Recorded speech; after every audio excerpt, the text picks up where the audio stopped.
Here I have OUKITEL C33, and today I'm going to show you how to enter safe mode on this device.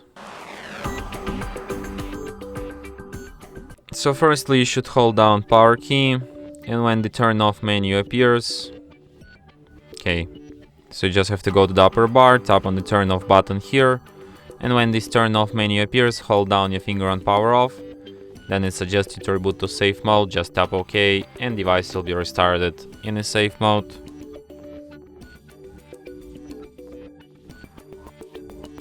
And as you can see, the sign here says safe mode, which is the proof that we're in a safe mode right now.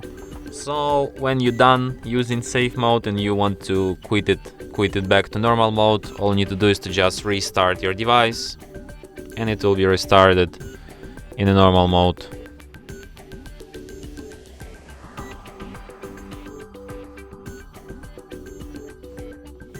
And that's it.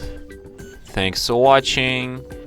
If you find this tutorial useful, don't forget to hit that like button and subscribe to our channel.